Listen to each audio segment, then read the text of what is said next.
Public की खबर में सबसे पहले बात करेंगे एक वायरस की जिसने पूरी दुनिया को डरा कर रखा है। ऐसा हम इसीलिए कह रहे हैं क्योंकि कोरोना वायरस के दिए जख्मों से अभी दुनिया उभर भी नहीं पाई थी कि चीन में अब एक नए वायरस ने दस्तक दी है। चीन में फैले इस नए वायरस का नाम है HMPV।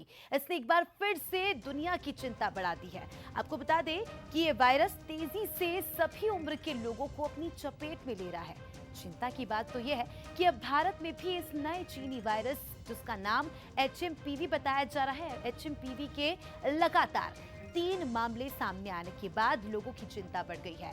कर्नाटक में 2 बच्चों में HMPV संक्रमण पाया गया है। 3 महीने की बच्ची और 8 महीने के बच्चे में इस वायरस का संक्रमण मिला है। वहीं कर्नाटक के स्वास्थ्य विभाग ने इसकी पुष्टि की है और वहीं एक मामला गुजरात से सामने आया। तो कुल मिलाकर भारत में HMPV वायरस के 3 केसेस सामने आए, जिसने जाहिर तौर पर पूरे देश की चिंता बढ़ा दी है। देखिए, पहले केस के बारे में आपको बताते हैं। कर्नाटक से ही सामने आए, दूसरा केस भी कर्नाटक से और तीसरा केस गुजरात से, जहां गुजरात में 2 महीने के बच्चे को यह वायरस हुआ है। कर्नाटक में 8 महीने के बच्चे को HMPV वायरस का संक्रमण उसमें देखा गया। और दूसरे केस की बात करें जो कि कर्नाटक से ही सामने आया, यहां पर भी 3 महीने के बच्चे में यह वायरस पाया गया।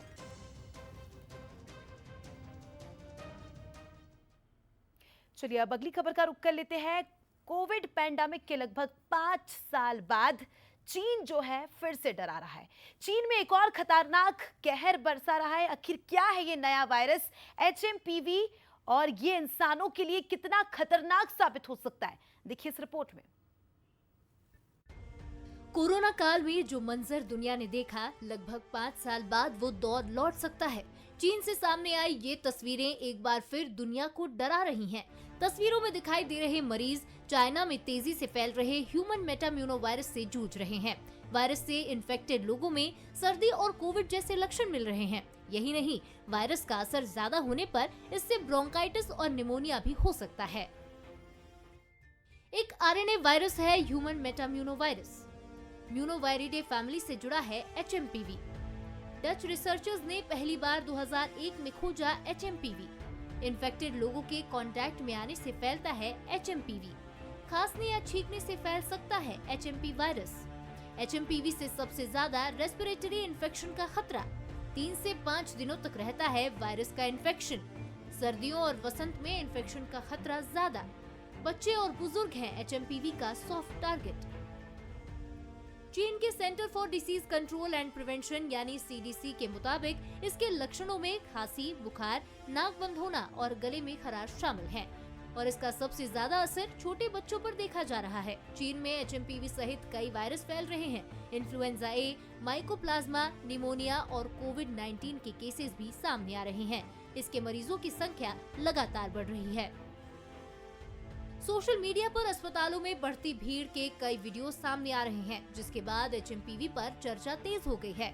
जानलेवा वायरस की रोकथाम के लिए चीन का स्वास्थ्य विभाग अलर्ट मोड पर है। चीन इससे निपटने के लिए एक मॉनिटरिंग सिस्टम की भी टेस्टिंग कर रहा है, लेकिन इन खबरों ने दुनिया को कोविड के दौरान मची तबाही की याद दिला दी है। Bureau report, Bansal news.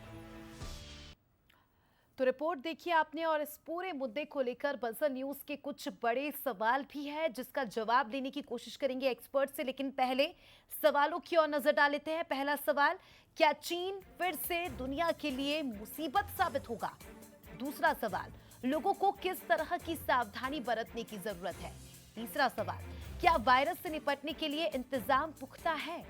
चौथा और आखिरी सवाल, किस उम्र के लोगों को ज्यादा सतर्क रहने की जरूरत है? तो ये कुछ महत्वपूर्ण सवाल है, इसका जवाब देने की कोशिश करेंगे। हमारे साथ आज खास मेहमान जुड़ चुके हैं।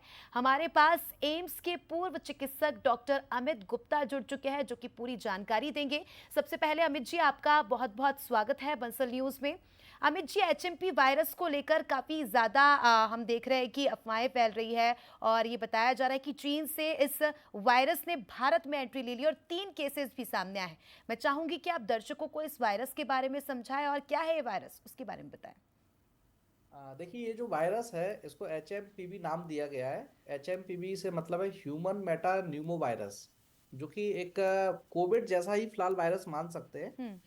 और ऐसे दावे भी किए जा रहे हैं और रिसर्चेस में आगे और एग्जैक्टली क्लियर समझ में आएगा कि कोविड का जो वायरस था उसी के म्यूटेशन से तैयार हुआ है।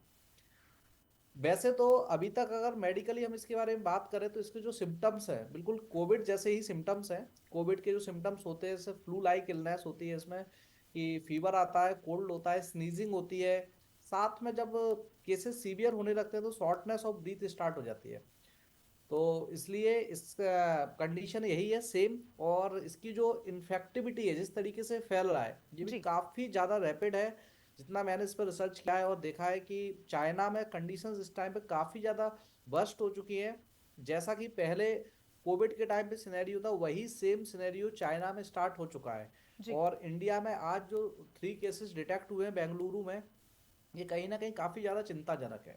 बिल्कुल, इसके लक्षण क्या है सर? अगर किसी को अगर जानना हो तो क्या लक्षण है इस वायरस के?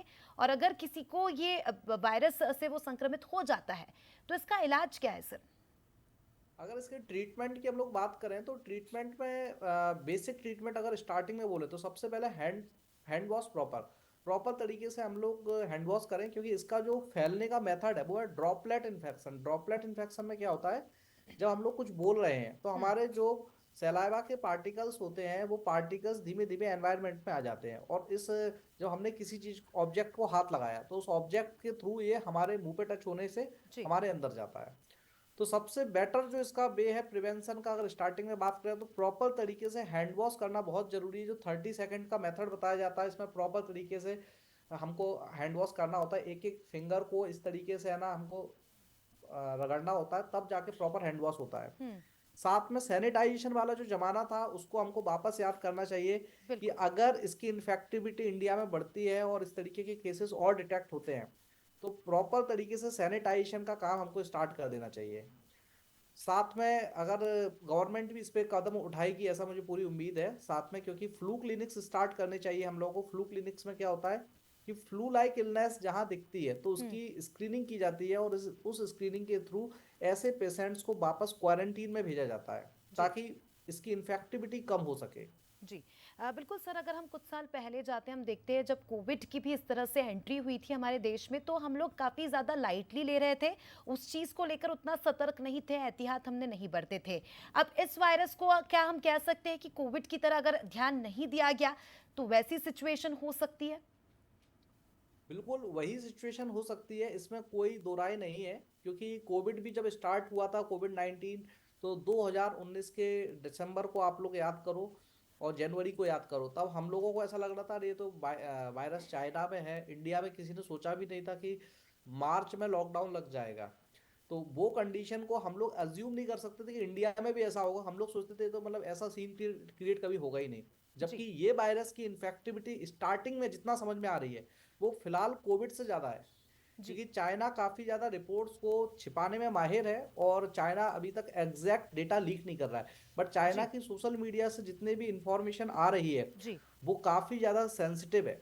चाइना जी। के कई सारे स्टेट्स में ये वायरस काफ़ी तेज़ी से फैल चुका है। और चाइना में जो एक वायरोलॉजी रिसर्च लैब है जिसका नाम है वुहान वायरोलॉजी रिसर्च लैब, उसी के पास में जो एक स्कूल है वहीं पर चाइना ने इस बात की पुष्टि बिल्कुल। की है कि 30 स्टूडेंट्स वहां पे इन्फेक्ट हुए हैं उससे। मतलब बिल्कुल। कि कहीं ना कहीं कोविड वायरस के लिए भी चाइना को हमेशा बोला गया कि जो कोविड वायरस है वुहान लैब का ही एक प्रोडक्ट था और वही वुहान लैब से किसी गलती से जी। किसी ह्यूमन मिस्टेक से ये वायरस तैयार हुआ है। क्योंकि वायरस एक तरीके से लिविंग और नॉन लिविंग के बीच की कनेक्टिंग लिंक होता है। इसमें बिल्कुल। कई सारे नॉन लिविंग के कैरेक्टर्स भी होते हैं और कई सारे लिविंग के कैरेक्टर्स भी होते हैं। तो इसलिए ये ह्यूमन मिस्टेक से कहीं तैयार हुआ है कोई वेरिएंट और इस वेरिएंट की वजह से इतनी तेजी से इन्फेक्टिविटी हो रही है। बिल्कुल सर, और कहते भी है कि prevention is better than cure. तो दर्शकों को भी हम जागरूक कर रहे हैं इस वायरस को लेकर, पहले से ही आप लोग सतर्क हो जाइए जिससे आने वाले समय में स्थिति खराब ना हो। बहुत बहुत शुक्रिया आपका अमित जी, जुड़ने के लिए और जानकारी दर्शकों तक साझा करने के लिए। अब आपको ये भी बता देते हैं कि आपको क्या करना चाहिए और क्या ना करना चाहिए जिससे आप इस वायरस से बचे रहे। तो ग्राफिक के जरिए हम आपको समझाएंगे। सबसे पहले तो खांसते छींकते समय अपने मुंह को अच्छे से ढकें, अपने हाथों को लगातार धोते रहें, भीड़ भाड़ वाली जगहों पर जाने से बचें और खासकर तब जब आपकी तबीयत ठीक ना हो। पानी ज्यादा पिए, हेल्दी खाना खाएं, इसके अलावा टिश्यू रुमाल को दोबारा यूज ना करें। एक टिश्यू अगर आपने यूज कर लिया है तो उसे डिस्ट्रॉय कर दें। बीमार व्यक्ति से दूरी बनाएं। बार बार अपनी आंख को ना छुए, मुंह को ना छुए, नाक को ना छुए। बिना सलाह के खुद से किसी भी तरह की दवा ना ले। तो ये चीजें हैं जो आपको अपने जहन में रखनी है और क्या करना है क्या नहीं करना है ये हमने आपको बताया। अब आपको ये भी बता देते हैं कि किन देशों में HMPV फैल रहा है। तो ग्राफिक्स के जरिए आपको ये भी समझाएंगे 5 देशों में अब तक ये वायरस फैल चुका है। चीन के बाद मलेशिया में इस वायरस ने दस्तक दी। आपको बता दें कि हांगकांग में भी जो रिपोर्ट आई है उसमें भी केसेस दर्ज किए गए हैं। जापान की बात करें तो जापान में भी इसका प्रकोप देखा जा रहा है। और भारत, हमारे देश की बात करें तो यहाँ भी 2 राज्यों से 3 केसेस सामने आए हैं। तो पब्लिक की खबर में हम आपको ये वायरस के बारे में इसलिए बता रहे हैं जिससे आप भी बचे रहें और पहले से ही अपने और अपने परिवार की सुरक्षा कर सकें।